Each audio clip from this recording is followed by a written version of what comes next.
Ladies and gentlemen and variations thereof, welcome to the Selectives Lorecast, a casual Elder Scrolls podcast. The pre-show was a little goofy. My name is Rotten Deadite, and with me today are, for some reason... I am Andrew, also known as the White Guar. I am James, also known as Aramithius. And I am Felix, also known as Banohana Masaishi. And with regards to the silliness from before, I fully support Lady D. So let's just leave it at that. It's so hard to keep the true STL out of these casts, and sometimes we cave, but we usually keep it to the pre-show. So anyway, why are we here for realsies? Trinimac. We're here for Trinimac. Not. I just want to. We're gonna start. We're gonna throw up a warning here. Not Malacath. No. But Trinimac. We probably will bring up Trinimacarthy, Trinimalarchy, or whatever the hell it is. Trinimalacath. Trinimalarchy. Yeah. But we're here to talk about Trinimac because we didn't really get we kind of like rolled him into the Malacath cast, which was a mistake, I think. And we did get a fairly juicy hint from Kirkbride many years ago when I think me or somebody else asked him about the Forbidden Teachings of Trinimac. And he said to look into the Mythic Mysteries, which I think we've mentioned before in the past. We went and looked up the Mythic Mysteries and found that there is fuck all about the Mythic Mysteries out there. But the more you dig, the more information you can get that isn't entirely speculative. And that has a lot to do with the fact that while there isn't... So the Mythic Mysteries... Back up. The Mythic Mysteries are what I think anthropologists refer to as a cult in Rome that was active sometime before or certainly during the earliest days of Christianity. Yep. And it was very popular among soldiers, and it was, or members of the Roman army, I should say, and it was centered around a god who may or may not have been inspired, but certainly bears eventually very little bearing to, certainly bears very little in common with the god Mithras from Persia or thereabouts. And which is unfortunate because there's buckets of stuff about Mithras. But Well, that's actually, I think that's Mithra. Mithras is the Roman one, I think. I think you're right. Yeah, can I do a little history thing? Oh no, yeah, please. You're way better at it than I am. Yeah. Okay, yeah. So Yeah. so basically the way this works out, right, is as Rome campaigned into the east, either as both a republic and also as the empire, it came into conflict with eastern peoples. First initially like the Persians, but this was the Parthian Empire. But regardless, through this area, it was under the one of the other oldest and longest running at the time monotheistic religions, which was Zoroastrianism. Right. There are some other things as well, but basically when the Romans were campaigning, this brought them into contact with the Zoroastrians, and another weird Eastern people with a single god, how quaint. And so they kind of took like a concept of that from when they were campaigning in Babylonia and stuff, and they brought that back with them of like, hey, we heard about like this kind of god thing doing this like weird stuff, but like I like sort of these sort of aspects. And other Romans saying, oh yeah, I remember when I was chopping off some dude's head in the deserts of Persia that like someone cried out about that too. And so that's kind of how the cult starts to form, because in ancient Rome, religion was not as centralized as it is today. There were various Roman cults. So there was, for example, the cult of Jupiter Optimus Maximus, the chief of the Roman pantheon. There were surprisingly not a transformer. I know, yeah. There were also like the cult of Concord, who was like the goddess of like peace and order and concord and stuff like that. Surprisingly not a plane. Yeah, exactly. So there were sort of like all these different cults, which basically would be kind of like the Pentecostal church is a Christian cult, right? Like that's kind of how people have to think of it. It's sort of different people who place different emphasis, at least back to the Romans, on the different gods, but like as like their favorites. But they also worshipped other gods as well. So, but they were part of like the group that was like really into like one person. It was like a fan club almost. So when you hear Kirkbride and Kuhlman talk about how the original pitch for the Imperial City was the city of 1,000 cults. This is a helpful real life analog to think about the way Rome was with its very decentralized religions and lots of variations. Yeah. Land of 1,000 cults, you might say. Yeah, that's what I said. That is what I said. Did you actually say that? Yeah. Yes. Okay. I was reading. I came back from. So history, Felix. Pay attention. History. Yeah. Apparently another teacher was bored with my little history lesson, so I guess I'm not as good a teacher as I thought I was. So anyway, that's just sort of the background of how the earliest sort of contact with the idea of Mithra, who is a well understood not only Persian god, but he also features in some aspects of I think the Vedas as well, because originally the people who brought the Vedas with them into India were from an area that was under cultural influence of Persia, which is that's a whole thing for a different time. So that's where that sort of came from in some degree, not equating it with Hinduism at all, but I'm just saying that there are some elements that tie into various different gods and influences that were spreading both east and west. But the central figure in all of that is Mithra, who was a central figure in, I'm pretty sure it was Zoroastrianism. And I think also various other cultural religions that came about, like Manichaeism. Manichaeism had 4 prophets. Honestly, I kind of wish that thing was still around, because they had 4 prophets, which was the Buddha, Zoroaster, Jesus, and some other dude I forget. Mani was the 4th prophet, which is why it's Manichaeism. So I'm that's a neat group of people to base a religion on. I want to learn more about that. So there you go, history lesson over. But that's basically how the Romans came into contact with it, and why it was very popular with soldiers, because they were the ones out fighting for the conquest and glory of Rome. And then they brought that again to the East, which is why it was also there in the East and in the early days of Christianity, because that's what was spreading in what's known as Western Asia. Well, there's 2 other reasons why it was very popular with soldiers. First one was that the worship of Mithras in Rome, in the Mithraic cult, was limited entirely to men. The second reason was that the most frequent a practice that they had, a ritual that they had, was a meal. So of course soldiers are going to be interested in a meal. Oh yeah. So this is a very popular thing to, hey, Lenticus, are you hungry? Let's go. We'll just pop down to the Mithras church. They're doing a thing, and we'll just grab a lunch there. Hail Mithra, here's your stew. There you go. Yeah, right. Hail Mithra. Yeah, whatever. Ooh, sorry, potatoes. Yeah, and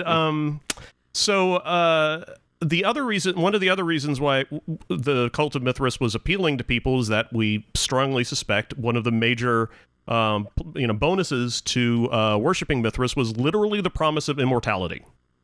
And I'm not talking about immortality in the afterlife. I'm talking about immortality right here.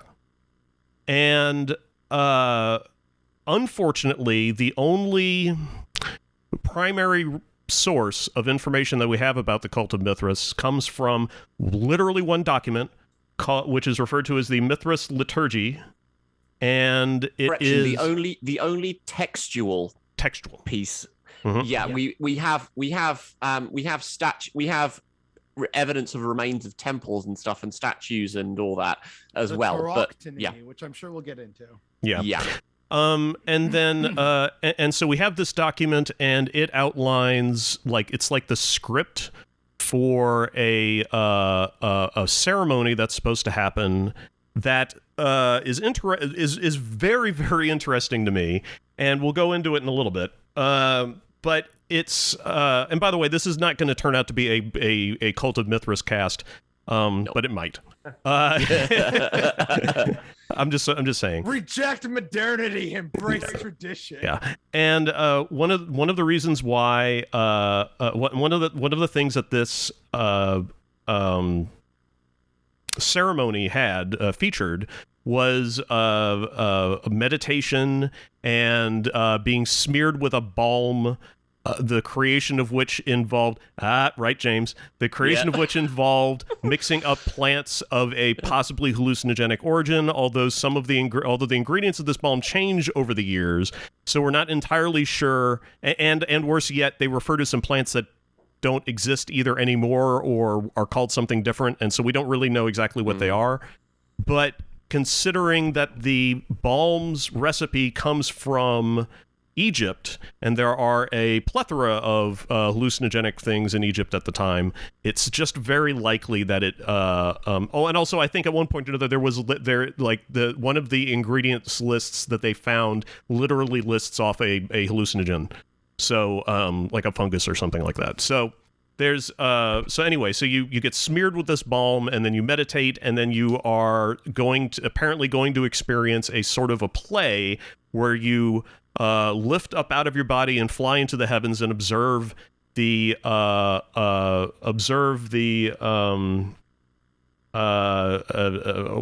the word I'm looking for here? The heavenly organisms, like gods and angels and so on, going about their business in a way that ignores you completely, has nothing to do with you, and so they do not interact with you in any way.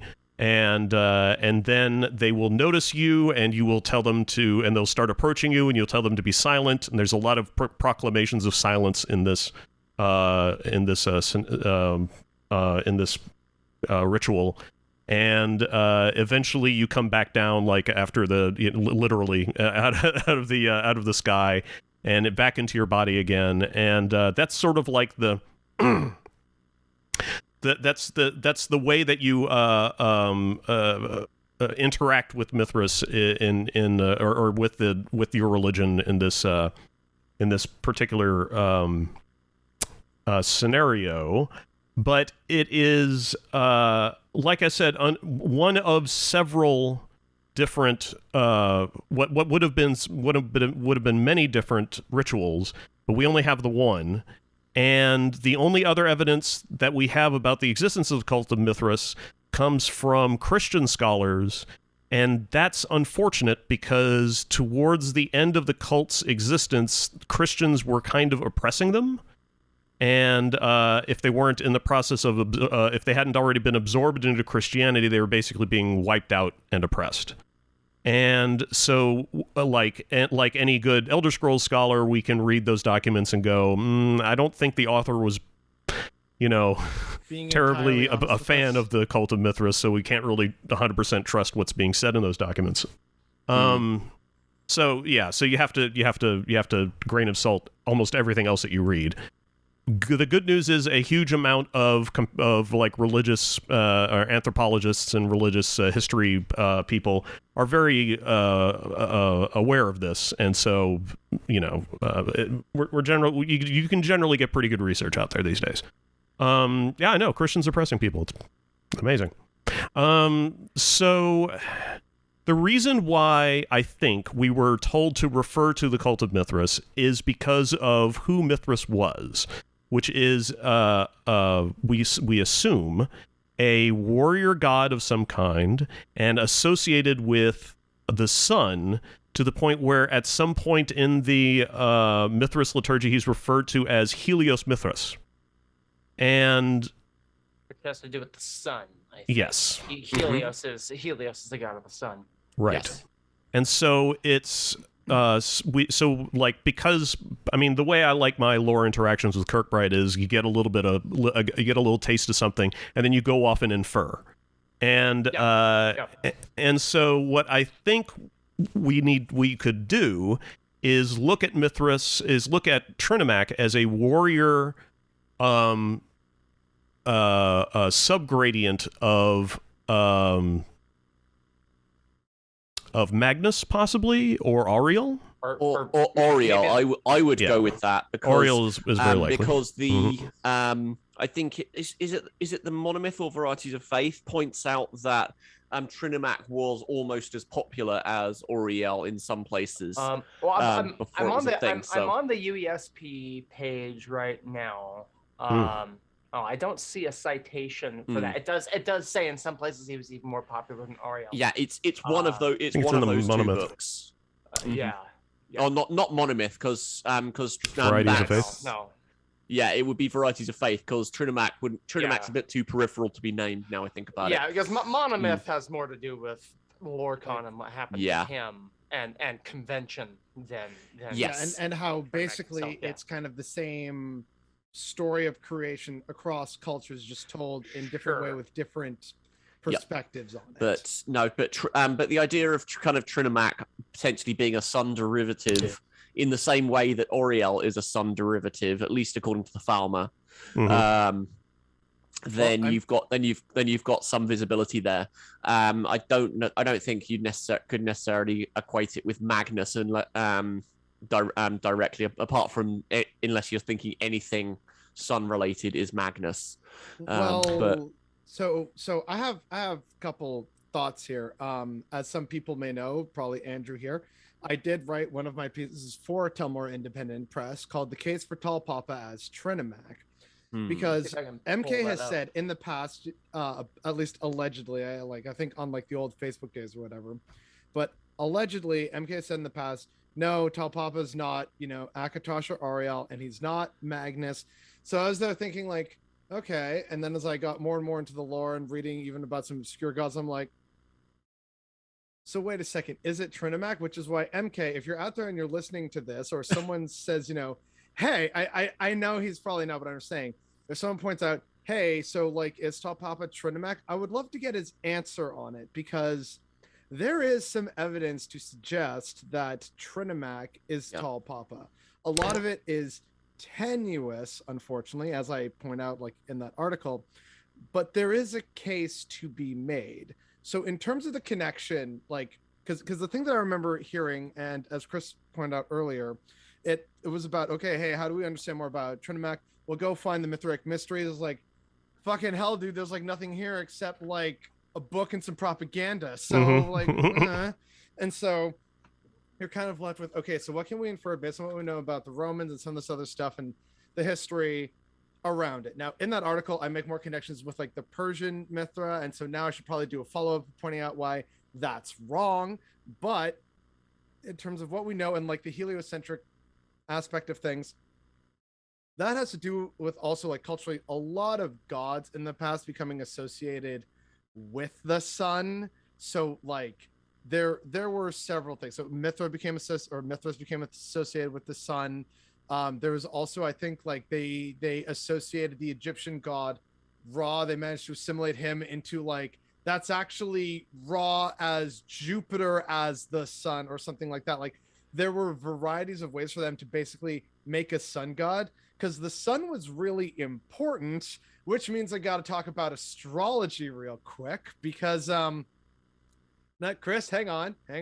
I see you kind of like, The reason why astrology is involved here is because a lot of ancient cultures recognize that the stars, or many of the stars, were in fixed positions, and based on the sun's track through the sky and over the years and seasons, the sun tended to pass through different constellations, and so people associated meaning with this.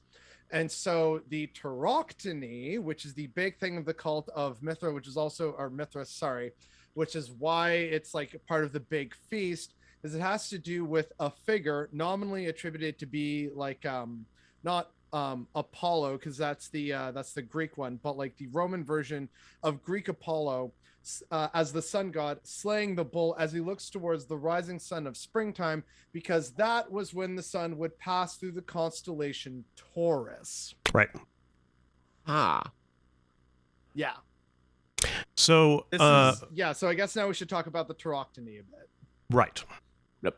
Yeah. So the Turoctomy is this, like, usually a mural, a fresco, a carving that was found in various like cult sites of the cult of Mithras that showed the Turoctomy, which is the slaying of the bull, a ceremonial thing. they're always a little bit different, but the key themes are always the same.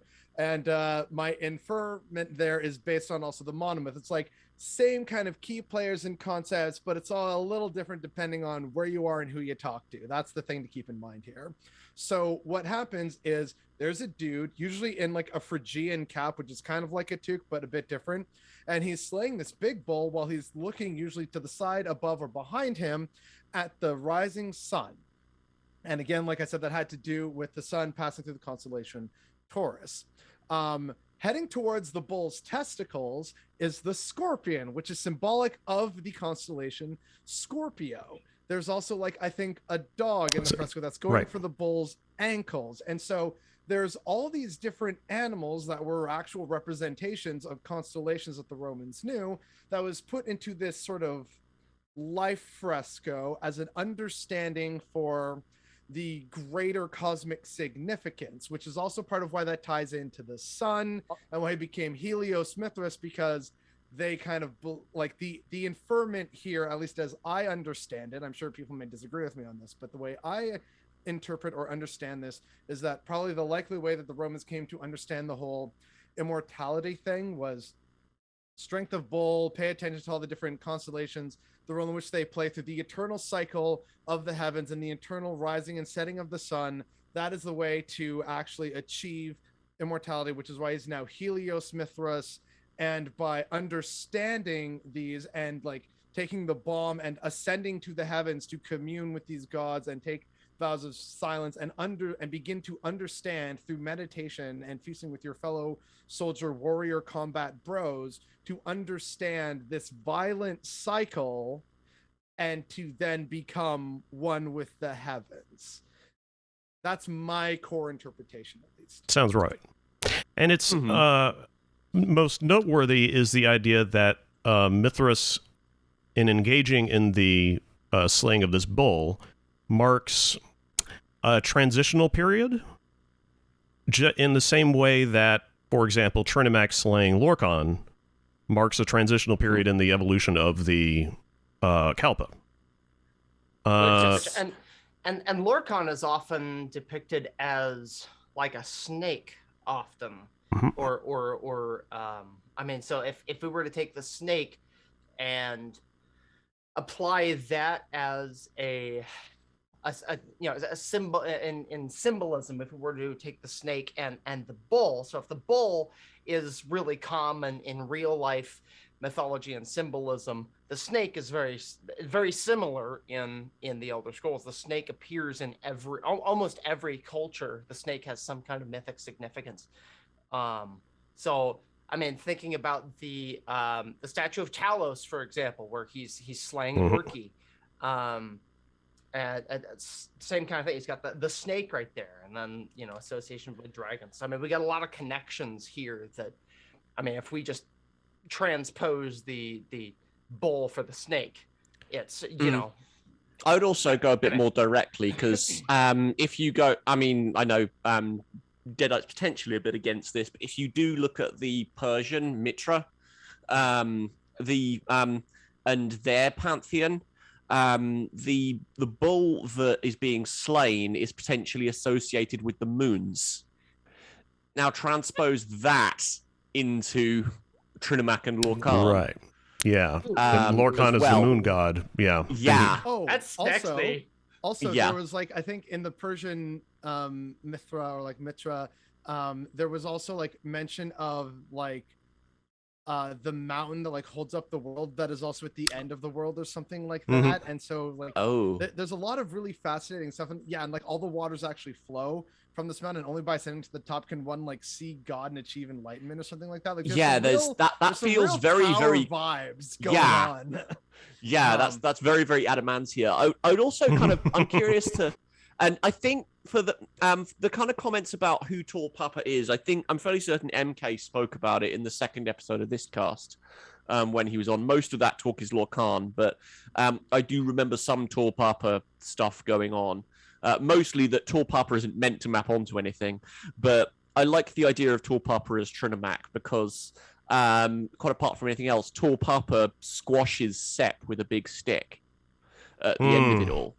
Well, Yeah, it's actually, I would love to do a rant on that, but I've already said a lot, so I want other people to like Go for it. have the space. It's a popular idea in when you're considering the creation of religions in the Elder Scrolls universe, to think of the gods of various cultures as being that culture's perception of individual perception of what collectively numerous cultures have been observing.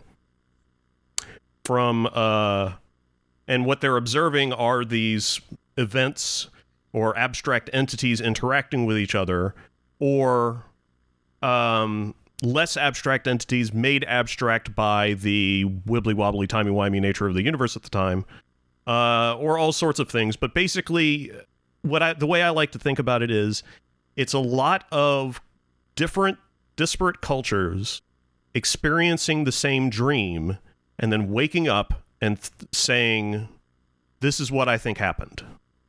And because their own, like minds or collective consciousness or whatever interprets things differently, you get wildly different interpretations of the same event. And that event is, the arrival of gods onto the surface of Nirn, the slaying of whatever Lorcan is by another god, some kind of revenge afterwards, awful fighting happens, and then the ascension of the gods back into the sky, and beyond that, everything's pretty vague. and that's assuming that the culture we're discussing even talks about this event at all, because then the Khajiit have a very different interpretation of the creation of Nirn. That doesn't match at all. And then, the Argonians may not have been there in the first place. Their spaceship might have shown up later. I'd say the Khajiit matches up a little bit. It does. It does match. It's but like not as closely as, for example, the Dunmer and the Altmer and the and the Red Guards, I would say. And the Red Guards. Yeah, the Yokunim Pantheon has some pretty clear parallels. It aligns closer, but not as closely as the previously mentioned. But sure, no. You don't. We still don't really have an actual honest to God Nordic creation myth, so it's hard to say what the frozen people were doing. And plus, the Yakutans kind of have enough gods anyway that you'll eventually find one that maps onto something else. Eventually. Well, that's actually something that I am very much prepared to talk about, actually. Something I'd like to do is I'd like to actually describe who Trinimac was. What we know about Trinimac.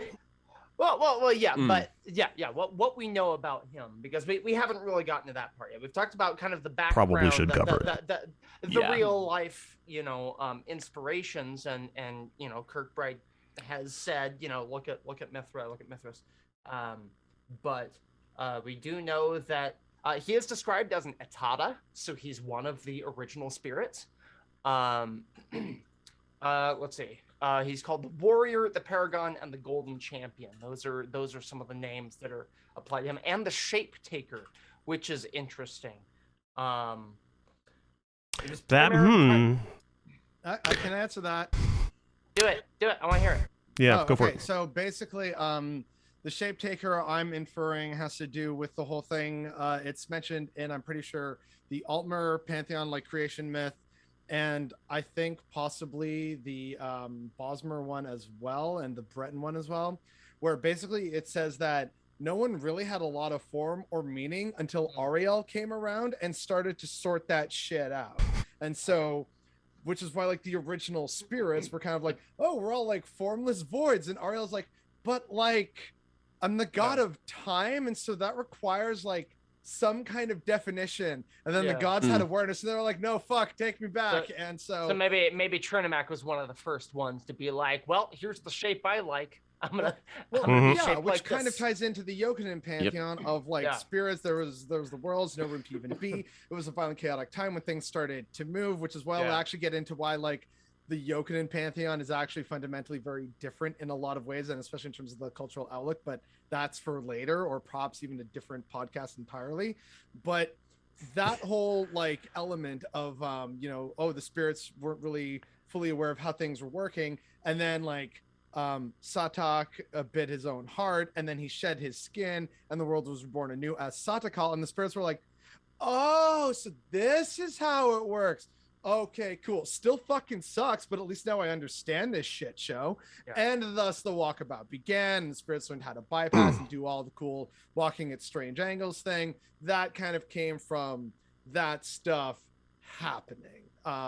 So that's why when I hear like Shape Taker, what does that have to do with it? It's like, it was probably one of the first when Oriel said like, hey, so like, is like, the way I imagine is Oriel was like, is time a thing? And like, soon to be Trinimac said, I mean, yeah, sure, probably, just go ahead with it. And he said, so like this? And he said, sure, 2 thumbs up. And then they were born. It's like, yeah, spirit time. So I'm they did a little, they're all doing a TikTok. I'm not sure that Trinimac would have been that enthusiastic about it, because I don't know, because Trinimac was was put forward as being as saying that tears were the proper response to the sundering. I mean, granted that that's the sundering of Old Mirrors, which happens later, but I'm not sure that he would necessarily be wanting anything to go forward as such. It's all difficult to say when, but some things were before or after. But I mean, I literally just read that in the article here. And that's the way that's placed in the article. It seems to have something to do with Lorcan. So maybe it's the sundering of the Atata and how because it seems like Trinimac was the one who perhaps first suggested that what Lorcan did was a trick, that he tricked everyone. He preached that Lorcan's idea for the mortal realm had been a trick all along and fomented a war against Lorcan and his followers, which were men. So I mean, that makes me feel like Trinimac is almost like a parallel to Pelinal a little bit. Just really strong warrior champions of mythic origins, who are devoted to the destruction of the enemy. Plus, if you look at the timelines for the Chimera Exodus, he's also potentially doing this in the Middle Merithic. This is beyond the Dawn era as well, which is very weird. Well, and not only is it past the Dawn era, it's also at a point where forms are pretty clearly established in the Merithic era. Yeah. So it's weird that he's a mobile Atata at that point, because at that point we've got the Earthbones already. You've got some sources say Middle Merithic, some sources say Dawn, depending on which you go with. Most people seem to go with Middle Merithic. But Dawn makes more sense, but Middle Merithic, like, to me, I mean, it makes more sense. It doesn't mean it has to be that, but because they're already on Somerset as well. They're not in Old Meris. Yeah. Well, we got it. Old Meris, according to many, is just an idea. So it's like there's the whole, like, they're on Somerset now. It's like, but like Somerset could have been Old Meris in terms of like, all elves make Old Meris great again, right? But it was called Somerset. Yeah. Okay, but I'm just saying that like the idea in terms of like the sundering could be referring to the sundering of Old Meris. It could also be referring to the final sundering of like what to them, by their perspective, was the old time from the new time. The ripping out of Lorcan's heart is the final bloody full stop on the period that leads to creation and the solidifying of the unfortunate shit show that is Mundus and the observable universe. That could be like the sundering, as in like, you know what? No, there's now a clear separation between existence and what lies beyond, which is why Magnus tore the giant big fuck you hole in the sky, because he didn't want no part of that. And a bunch of other tiny little spirits left, and those are the Magna Gi. And when you say it's an idea, it almost makes me think, I mean, the sundering of an idea, it sounds like disillusionment to me. Like they realized it wasn't what they thought it was. Or I mean, I don't know. I feel like that can be interpreted a lot of different ways, and that's it's interesting. Like Which is part of why we do this. Yeah, because you've got the sundering of the old Mer into different types of Mer is the way I've always taken it. But then again, if you want to apply it on an ideological level, which I think we kind of have to at some point, because we have the Forbidden Teachings of Trinimac and all of these wonderful interactions with Boethia that I'm sure we'll get to. Wait, do we have the Forbidden Teachings of Trinimac? No, we don't, but No. they are mentioned as a thing in the 36 lessons, so they obviously exist. Well, because everything we say in the 36 lessons is true, totally. But if it's I totally flooded Morrowind. What do you mean? Yeah, but if it's an ideological split, then you're essentially looking at something like a passage of time anyway, because I just immediately start thinking of Hegelian dialectical ideas. The idea of each idea brings about its antithesis, which each thesis has an antithesis, which will then ultimately merge into a synthesis, and rinse and repeat for as long as there are ideas, sort of thing. That's a very, very boiled down idea of the Hegelian dialectical process, but. Sometimes we've got to make it digestible to people. Yeah. Yeah, I don't want to have sentences that go on for more than a page. That was just too much. So I know we can make connections to the Mythic Mysteries. But I was also thinking of other real world warrior king hero type figures like Gilgamesh or Beowulf. Beowulf in particular, I see a lot of parallels with, especially because, I mean, anyone who knows about Beowulf knows that it's really a tragic story about, the weakness of men, and how, even Beowulf can be corrupted by Grendel's mother, and that turns back and that bites him on the ass. And that sounds really similar to the conflict between Trinimac and Boethia, to me. And I mean, especially since it's said that Trinimac ripped out Lorkhan's heart with more than hands, and wasn't that kind of how Beowulf killed the dragon at the end of Beowulf? Was he grabbed its heart and he ripped it out? Isn't that? I forget. I if that's actually can't remember. I'm pretty sure, because he Quick, Google it.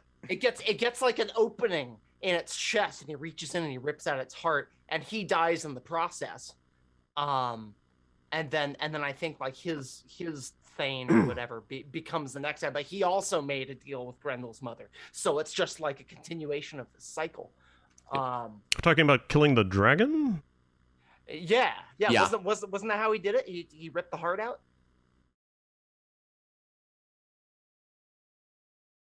I mean, maybe the movie took some liberties. Because that's the image I have in my head is the really weird, here's Angelina Jolie's CG ass. I'm not seeing any mention about him tearing out a heart. Yeah, because I distinctly remember there was an opening in the like he's on the walls of his his keep or whatever, and the dragon shows and he like jumps off and he that maybe it's not the heart, but it's something. He reaches in and he like squeezes it or tears it out or something. Hollywood. I'd have to. Yeah. I mean, if it's Hollywood, then so be it. But I mean, I still think it's a neat parallel. But the fact that he was this deified, kingly warrior, and he was brought low by his own choices. Which I mean is the definition of a tragic character. Was Trinimac brought low by his own choices, though? I mean, we don't know. I'm curious. Depends how you interpret the creation of the Dunmerry religion and pantheon, because in a way, because he was constantly like I think people kind of forget is sure, he was this great warrior to the elves, but to many others, including dissidents, he was basically a jackbooted thug of a god. Just Well, like, yeah, no, but- you but must at this- only worship these people. That is incorrect. Lorcan is bad and you should fucking hate him. And like this new prophet dude is just bad business. Like, dude's the original concerned Christian mother because Harry Potter was now reading for the kid in 2001. Like, that's basically Trinimac's What? MO. And so like the pursuit, right, as noble as it may be to some people, right, of like, I must continue to fight and like do good order and squash the evil bugs who try to rise up and like tell us what to do, like, oh, I must fight that leads him into conflict with Boethiah, who's like, oh boy, I'm gonna fucking destroy you. And then yeah, and then sure enough, he is tormented, and then it leads to Malacath, and to some even Ebon Arm. Like, some people think that Ebon Arm is actually like a ghost of Trinimac, which is why his arm is ebony from when it like reached in and pulled Lorcan's heart out, because the idea of ebony in the Elder Scrolls is that it's like oxidized Lorcan blood. Yep. And so that is like sort of the connection. And so it's like Trinimac is not like this Ronin wandering Tamriel, this broken shell of him former self, while Malacath is there and it's just like, existence is pain. Do you dare take up the sword? Like that's kind of the vibe. Right. But with going back to what Andrew was saying about more than hands, right? Like, that's how I made the connection with like Tall Papa and the big stick, which in my interpretation is the Adamantia Tower. Yeah. Yeah. Okay. Glad we all agree on that. Yep. Yeah, we agree for once. Wow. Yeah, wow. But put that on your bingo card, people. But like the other interesting parallels, right, is like the Yokonans are a warrior people, so it would make sense that they would worship a warrior god. So for me, that's like another sort of, again, like tenuous connection to Trinimac as Tall Papa. The slaying of Sep is another part of it, and also to make a connection between like how Malacath is viewed in terms of hard work, suffering, you are pariahs now, basically.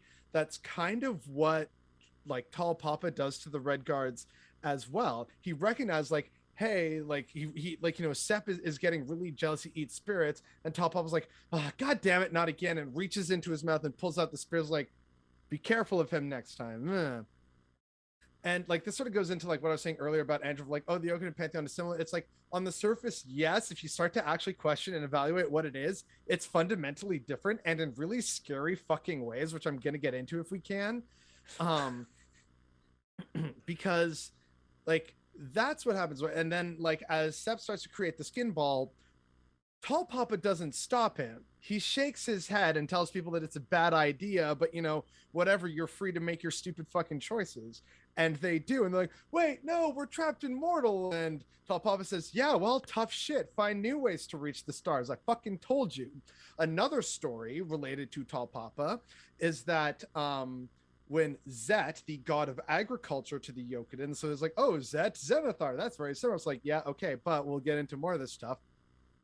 When Zet, apparently, we don't know why, but when he forsook his father, Tall Papa made it hard for food to grow, which is why the Yokonans are like, yeah, this is why existence is pain and suffering, because Tall Papa also makes it hard to grow food, because Zet rejected his father, Tall Papa, because Tall Papa is like the father to like so many different and he's really tall gods and spirits. And so, you know, that's Tall Papa just really being like a petulant man-child to a lot of spirits that in some respect would worship him, right? So that doesn't really fit with the whole Akatosh Ariel, especially since time is such a key component of that. And the other thing of why like it's so different for the Yokonan Redguard worldview, and sure, there's connections. The way the Yokonans view like their shared reality is fundamentally unique in the Elder Scrolls universe. They don't see a separation of Anu and Padme. They are one and the same after the shedding of the first skin. This is also why Sep is second serpent. He was constructed by Tall Papa out of the husks of former skins that came before of Satakal, which is why he's second serpent. So Sep is actually a subgradient of the shared time/space god of the Yokonan people, which is why the idea of him like Tall Papa being Akatosh or Ariel and relating to time doesn't actually make sense. I can understand why people make the Magnus connection of like figuring out how, you know, existence works and whatnot, right? Like Magnus is basically the dude, the engineer of the plans. Like, you know, Lorcan comes up to him and says, hey, I got this idea. How does it look? And he says, oh, well, you know, here, we do this and then we'll get it peer reviewed. And Lorcan says, no need for the peer review. That's okay. Thank you for the plans. And then later on when they read the plans, like Magnus is saying, wait, no, this isn't what I designed. Fuck you. I'm out this bitch. Crucial difference in the Yokunin myth is that the spirits, as they learn to actually go through, like, and I'm sorry I'm rambling on here. I'm going to wrap up in like 2 minutes. But so as like the spirits are figuring things out, it becomes so easy, but some spirits still get lost. So Tall Papa grows so big that he puts the stars in the sky to guide the spirits. So it's like, so then what the fuck are the Magna Gi then? Like, what's going on here? And since when does like, so that's also sort of like the connection with Magnus in terms of creating the plan for how things work, but it still doesn't fully fit in a lot of ways. It does, but it doesn't. I mean, like or it doesn't, but it does, because like, again, that think sums about up the Red Guard pantheon, though. It's like it does, but it doesn't. Like, oh, well, God. but just think about the myth of Tall Papa growing tall and even taller and putting the stars in the sky. I mean, if you think about it from my explanation of, you know, witnessing the same vague events as like a dream and then waking up and interpreting them, what you're watching is gods or energy or something like that rising up and then the stars appearing. So it's the same thing with Tall Papa. He grows tall, rises up, and then suddenly the stars appear. I mean, if you squint hard enough, all these things start to like look like the same thing. Granted, eventually it gets to the point where you're just walking around with your eyes closed, but you know. Yeah, that's a good metaphor. I like that. That's a good Southernism. Like for me, one of the interesting distinctions was that like every other myth talks about the Magna Gi fleeing, where and like those became the stars.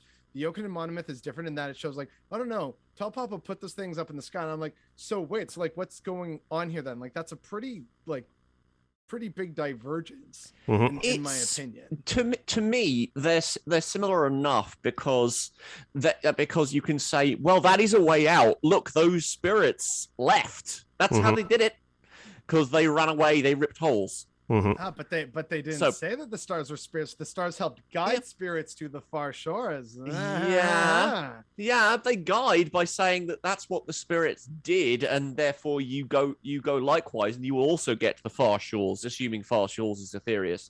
It's a guide in the same respect that a tunnel guides you through a mountain. Yeah, that's how I smashed everything together. Yeah, to kind of make those make sense. I always thought the far shores and the sand behind the stars were the same thing. Yeah, that's basically how I interpret it. Yeah, it's Aetherius or equivalent. Edge of the ocean that is memory to wait out for the next Kalpa or whatever. Yep. Yeah. Right. And I loved going there in ESO. That was really cool. I need to play ESO.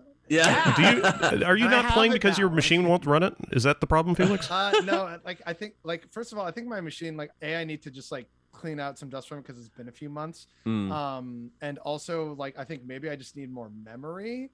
It says it should run, so like I'll try it out. I just haven't found the time to like just spend over the weekend to like let it run and download while I'm also trying to do other videos and calling and stuff like that. That's the main issue. Yeah. Another week off work, then maybe. Yeah. So the end result is when people are asking about like what have we got on Trinimac? What kind of lore does Trinimac have? The answer is not a whole hell of a lot. In fact, there's an ESO expansion, Orsinium, I think, or something. The ESO expansion, and the cult of Trinimac, has a Trinimac cult in it, and yet very few specifics are made about Trinimac in that as well. Except that Trinimac isn't Malacath, or that's just not who we worship anymore, or some other similar quote from orcs. The funny thing about that is, again referring to the UASP article, it mentions that the Vosh Rock, which is also the name of Trinimac's sword. That was a religious movement where in Orsinium, or rather the new Orsinium that's present in ESO Second era. It's called a progressive movement, which seems interesting because if we're going back to an old tradition, that seems a little less progressive, but I mean, it's almost cyclic in a way. And it seems to me that, you know, the city orcs are more likely to worship Trinimac, at least in this time period. And I don't know how much that dichotomy exists in the rest of the timeline. You know, that we have, you know, orcs who are living in cities are more likely to worship Trinimac. Yeah, it's there all over. Well, but it's a difference between Ashlanders and House Dunmer. It's Sure. you know like orcs who still live out in their yurts and so on are living the way that they feel they're traditionally supposed to live. But orcs who live in a giant ass city are going to get Malacath pissed off at them. So, but the instant that Gortwarg refounds Orsinium after the warp in the west, there's the start of the cult of Trinimac again, or wanting to get that going. So if there is an I mean, we only see 2 Orsiniums firsthand. There's not a whole lot of evidence about it from the other ones. Like, we don't have Turog's specifications for what he was doing, or the one that was just before Kurog in ESO. But my assumption is, if there's an Orsinium, there's an attempt at orcs worshipping Trinimac. Well, it has to be, because the alternative is you continue to worship Malacath, who says don't live in big cities. Well, so, like, what the fuck are you gonna do? Although it depends. There's also kind of the option for the third way, which kind of got vaguely talked about in chat earlier. That was Morlock. You've got the kind of halfway house. Morlock is not a Daedra, but he's also not Trinimac. The Morlock myth, if I remember correctly, is not that. Is not that he was transformed by Boethia, but it was his own. But he was tricked by Boethia and Azura and Mephala, and tore the and couldn't bear the shame of being tricked, so he tore the shame from his skin or something like that. He did it to himself to turn himself into Morlock. There are a large number of orcs in the Orsinium DLC who will tell you that the Dunmer are a bunch of lying bastards, and I have to say, I don't know where they got that idea from. That's completely out of character. Yeah, that's totally uncharacteristic. So actually, to like talk about the cult of Trinimac in Orsinium, it was one of the like notes that I did as a bit of research, and I think there was like something you can find either on the UESP or like the Elder Scrolls Wikia. There's, I think, a character like chat log that talks about Trinimac and how even in Orsinium he's a divisive figure, because there are those who are saying no, we should like do the thing and worship Malacath because like that's what happened, but the way the others who support the new like cult of Trinimac, as Andrew styled it, a progressive movement, is that it also has to do with it's a form of like national reclamation, whether it's propaganda or not. Nations kind of do this a lot actually. And it's like, no, you know what? Now that we have Orsinium, like, no, you know what? There was Trinimac actually good, and you know, Malacath kind of bad because tricked, and then that's when we became pariah folk. But look at us, are we such pariahs when we have city and this? We've got plumbing. No, Trinimac is the actual original god. He is worth worshiping. To worship a Daedra is lesser, and so like that's kind of the progressive aspect of it, even though it's like ancient tradition, and a lot of other orcs take issue with that because they're like, fuck you, no, like that, like, why do we have green skin, my guy? It's cause Malacath, like that's, so like that's the sort of schism, if you want to call it that, and they make mention of that. They're like, sure, it's like the cult of Trinimac, but it's not exactly, you know, everyone's supporting it. Yeah, it's almost like the city Orsimer see Malacath as a embarrassing. I mean, it's like, it's his fault we're like this, you know, that we have this green skin in our tusks, you know. I feel like that no, you don't think so? Yeah, I'd argue that. At least, well, granted, this is from I think this is from Changed Ones, which is about as pro Dunmer an account of that as you can get. But it talks about the followers of that after Boethia has consumed Trinimac and shat him out again, then the followers of Trinimac and the followers of Trinimac and Boethia, which is an interesting note, then smeared themselves with the remains of Trinimac. So it's a sense of they did it to themselves in a way. Oh, yeah. And it's also right. about the color change of their skin. It's another one of those, those things.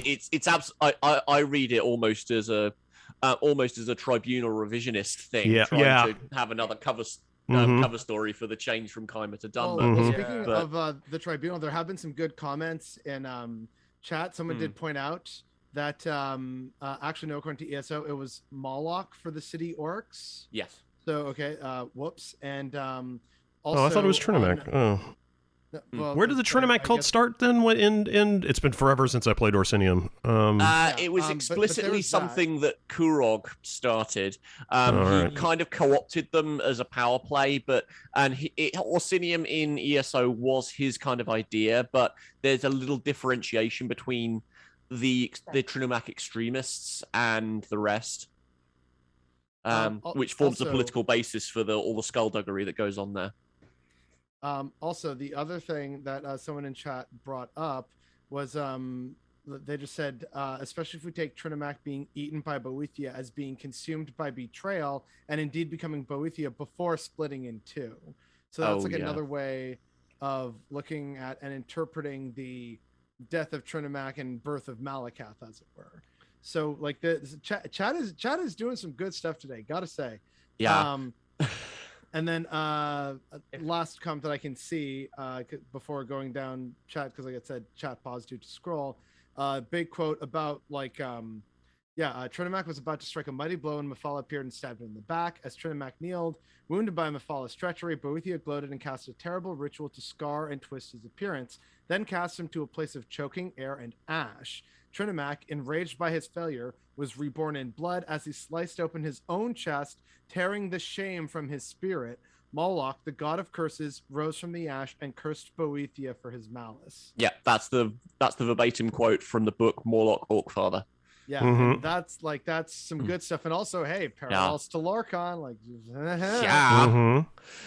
which kind of brings me back to kind of the Mithras stuff, because I'm a little skeptical of the way the statues work, because we were talking about Mithras always facing away from killing the bull. One interpretation of that I've heard isn't that it's looking towards an astrological sign, but is looking away because it's a reluctant killing.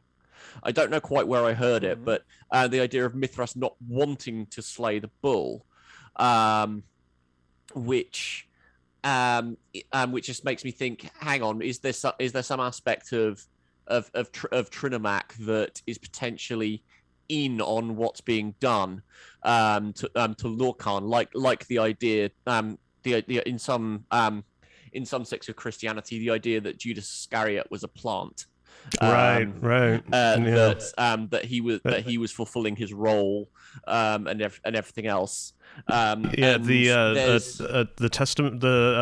Testament of Judas, I think, is supposed to suggest that Judas and Jesus met the day before, and that Jesus asked him to do the deed.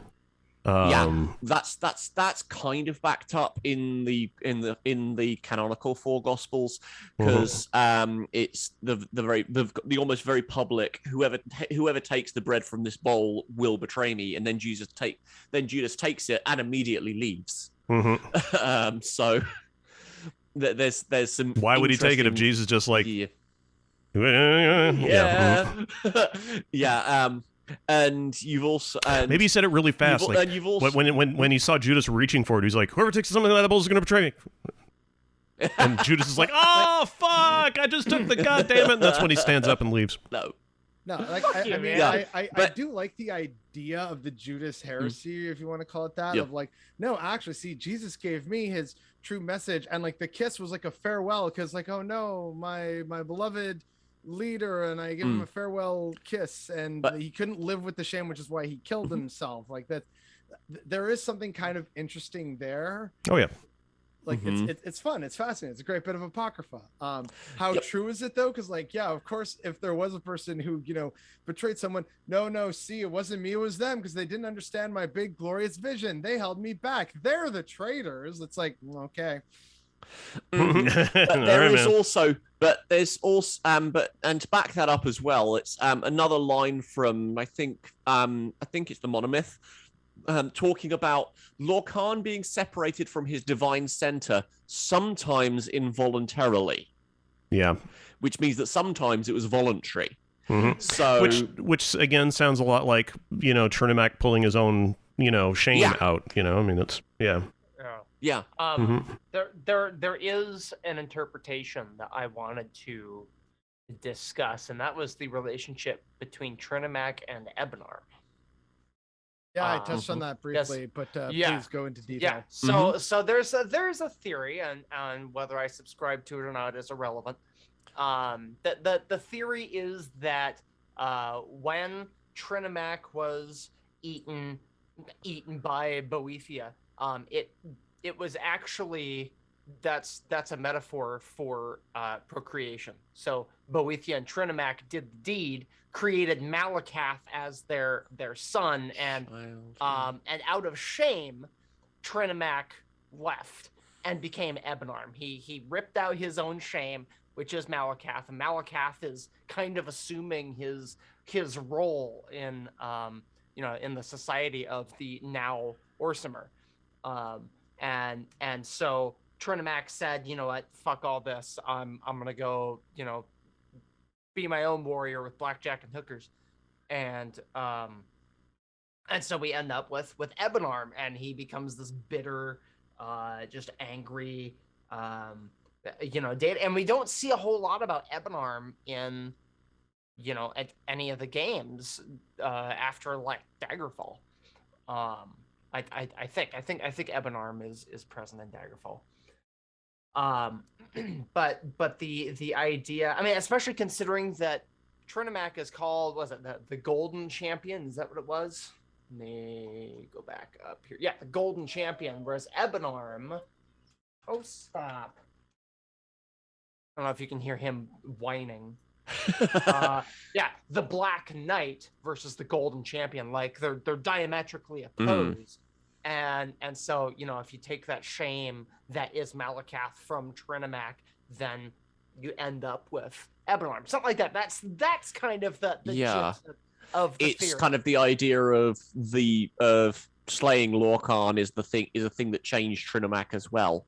Yeah, that's part of it.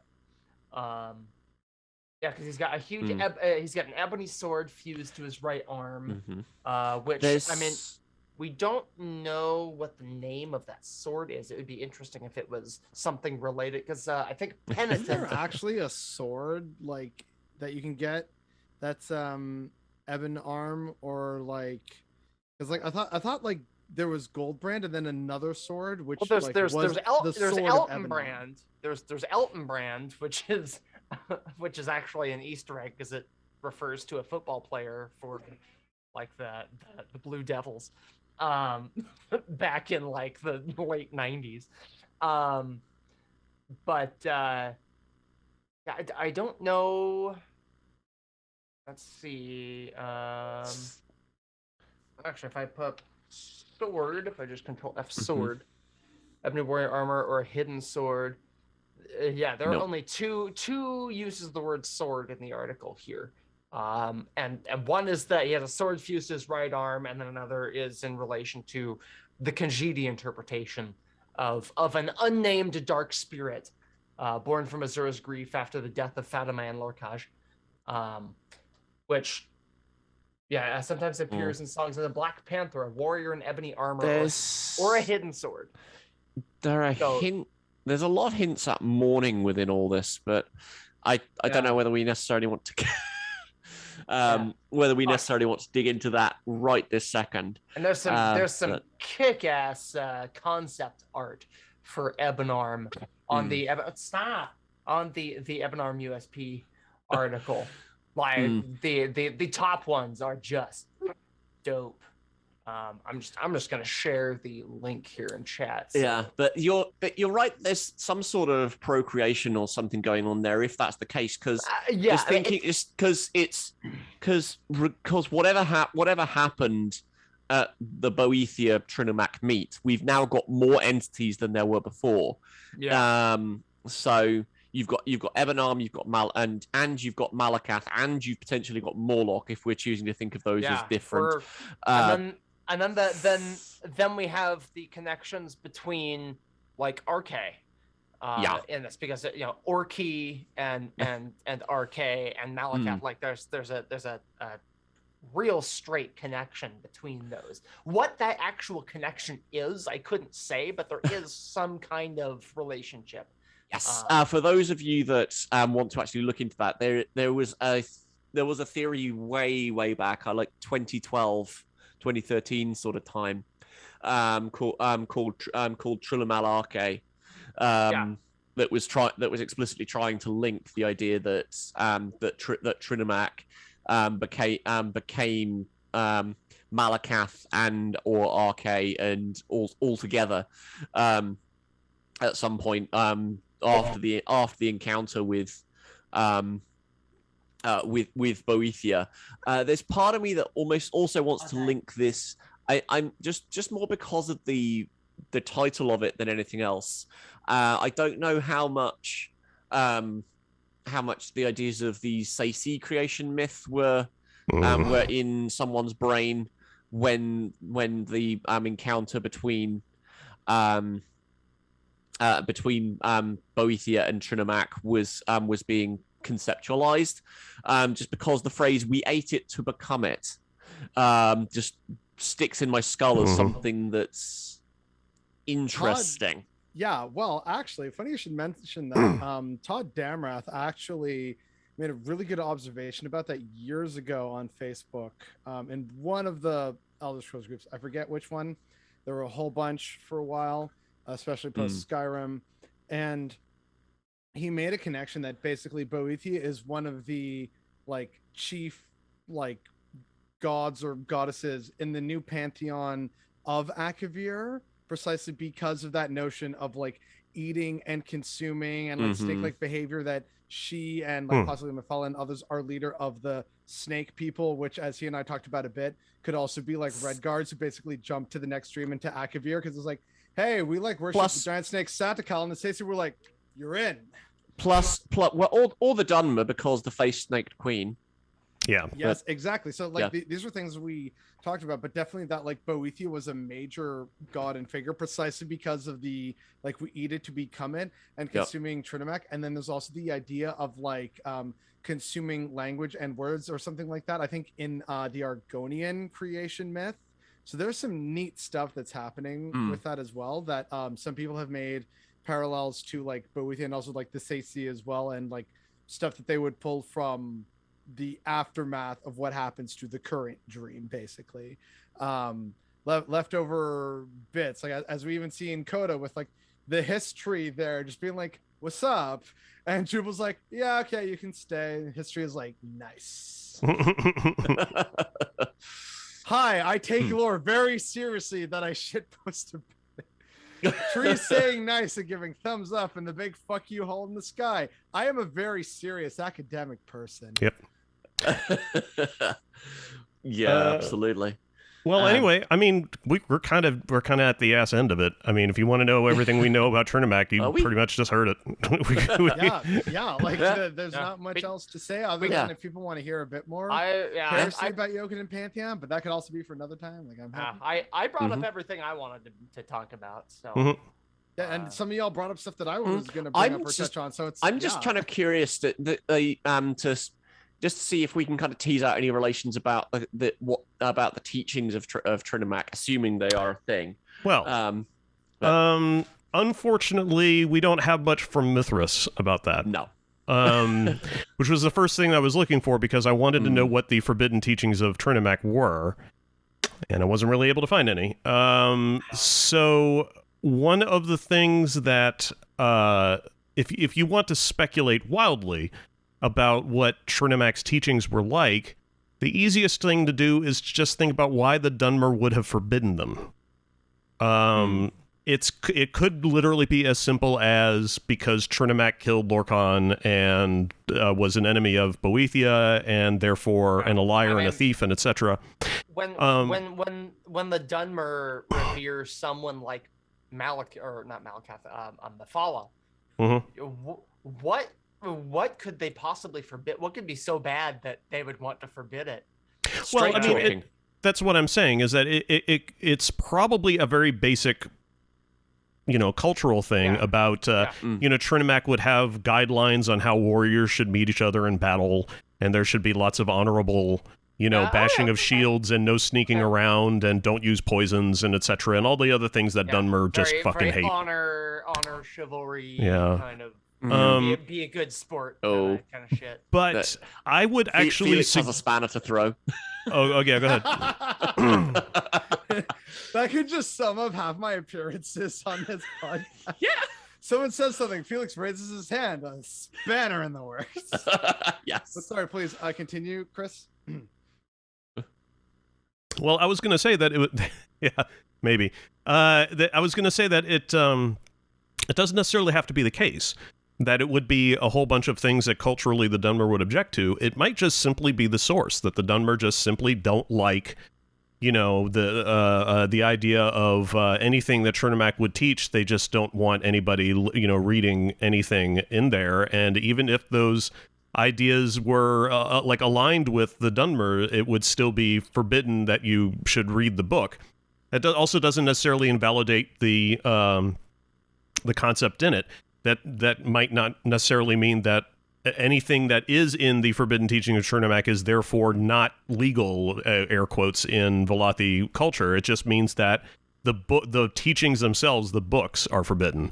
The reading of those books, not the concepts in them, So unfortunately, that you might think that might give us a whole bunch to go on, but it doesn't necessarily. An easier thing to do would be to look at why the cult of Mithras was popular with soldiers, apparently, and to go over the liturgy and with a fine-tooth comb and see if you can extract any kind of moralisms in it. I couldn't find any. I read it, and it's basically just it's guidelines for a ritual. It's not. It doesn't really say a whole hell of a lot about the culture of the cult. It's kind of almost a recipe book in places. Yeah, I should mention, I don't know how I'm going to avoid it, so I'm just say it anyway. There is a lot of the cult of Mithras's practice that were absorbed into Christianity during this time, including changing the birth of Jesus Christ to December 25th, which is the birth of Mithras. And religions,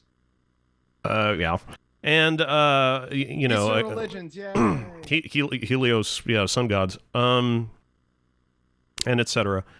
But that doesn't necessarily mean that you're going to get a whole lot of Christian concepts in the cult of Mithras either. It just doesn't mean anything. It was just very hard to say.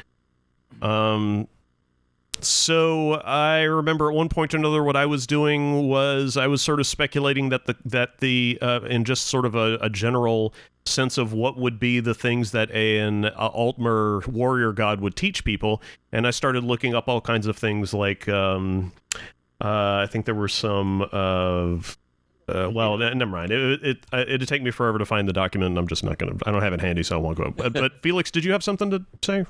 Yeah, and you kind of touched on it, right? That's why the teachings of Trinimac are the forbidden teachings, because if people actually stop to analyze them, it would throw the whole modus operandi of the Dunmer and their version of suffering under the bus. Because as I pointed out, with like Trinimac possibly being like connected to Malacath in some way, and the Yokinan's like existence is pain and suffering, but you just got to kind of deal with that. Talpapa gives exactly zero shits about you, pardon the Malacath pun.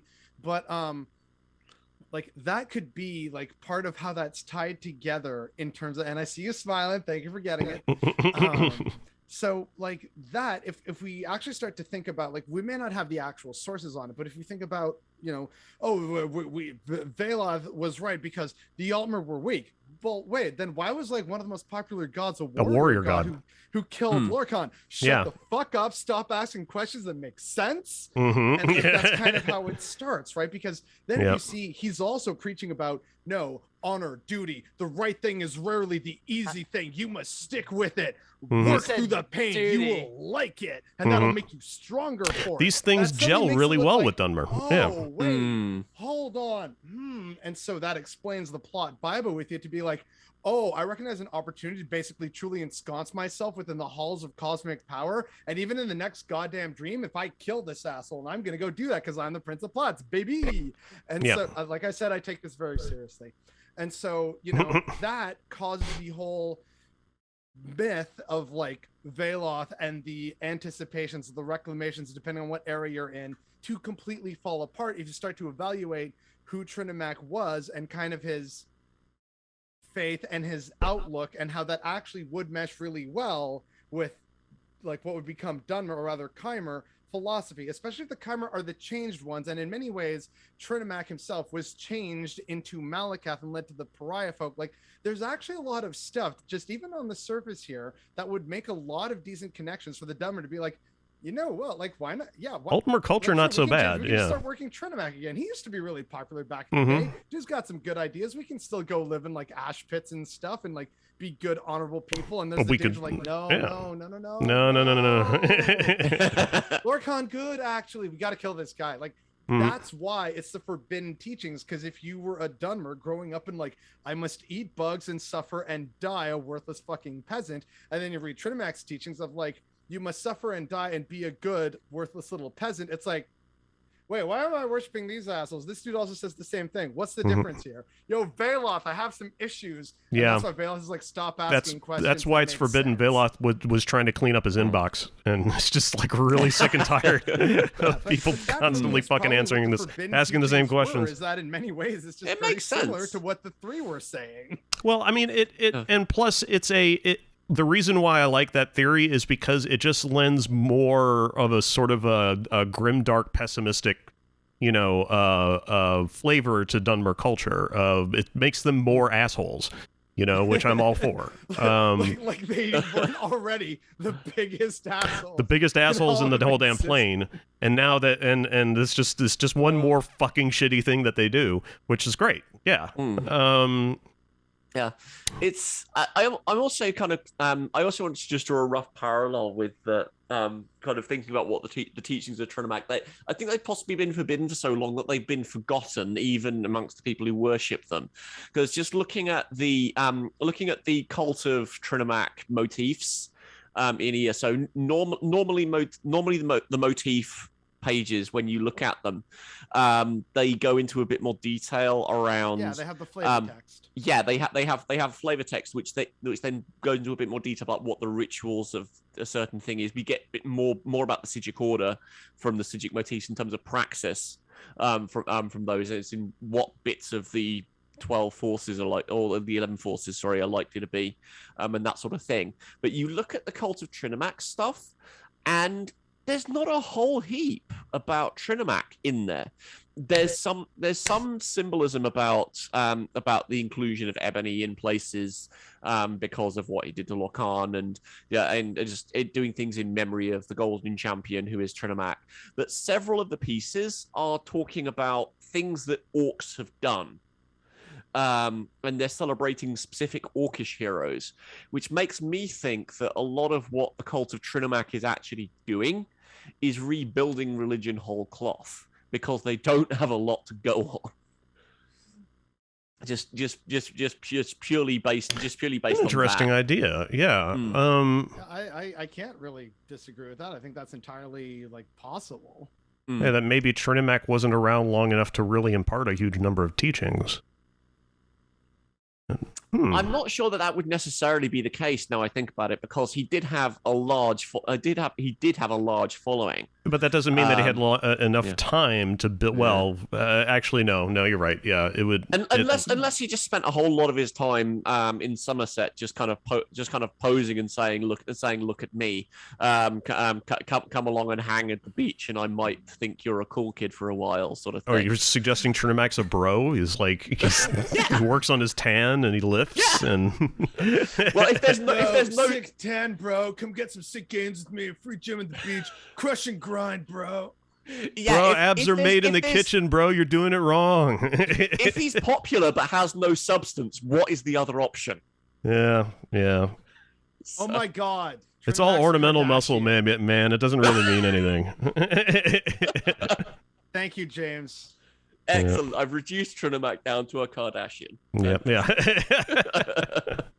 It's a Trinimac Kardashian, if you will, spelled with a K. Adric Gaines. Yeah. Adric. Oh man. Okay. Well, this is about to dissolve. So, all right. Yes, it is. We'll figure out what we're going to do. We're still on track for another one in 2 weeks. So let's call it here before things dissolve completely. And again, selectiveslorecast@gmail.com. Any questions you have, any kind of any topics you want us to cover that we haven't covered or that we haven't covered in a long time, that would be a good time. And the email is selectiveslorecast@gmail.com. Please do drop us anything, and we will answer it on the show if we can. If you want to do us a favor, if anybody's going over the really old casts that we did back in the old like Google Hangouts days and stuff, if you want us to cover any of those topics, please bring it up, because the cast in general has gotten just like a much higher quality than it was. So I'd really like to, if anybody feels like they'd like to have us go, and take another shake at things, it won't take any prompting from us. We'll go for it. We're also in kind of like a content like gap right now. I mean, ESO isn't really giving us anything tremendously juicy to dig our hands into. I'm interested to see. Still have, like, I'm the interested to list of see. Yeah, we've still got a list, but I'm interested to see about High Isle because that's brand new. Yeah, Brand people new have been location dropping and everything. little hints that they're going to try to make Bretons interesting again, which I'm all for. I'd love to see it. I'd love to see it, but I'm pessimistic. They should hire me to make Bretons interesting, and also hire me to reevaluate the work of the lore. I have faith in the lemon turtle. I do too. Oh, actually, by the way, Total Magic Cast. Little nugget of wisdom for everyone here watching and who will eventually be watching on YouTube.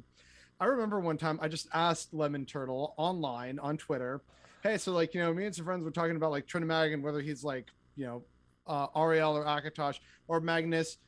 Could it be Trinimac? And his response was literally, that sounds very interesting. And like, that was it. Yeah. Why I know one thing one way or another, which I respect. I know for a fact he lurks on Tesla. So yes. He does see all the theories and all that. I don't know how much he reads or how much he lurks, but it's there. So I'm just imagining him like looking at my just like, oh fuck, not this guy again. Well, it is critical that I do not think about anybody from Bethesda or ZeniMax watching this lorecast, because that won't do me any favors. So Todd Howard's plotting our deaths in like his main studio. Those motherfuckers done it again. So anyway, yeah, thanks very much for everybody for watching. Thanks for tuning in. Thanks to everybody who subbed and followed, and we'll see you later. Bye. Thank you all for being here. Everyone stay Bye. safe. Bye-bye.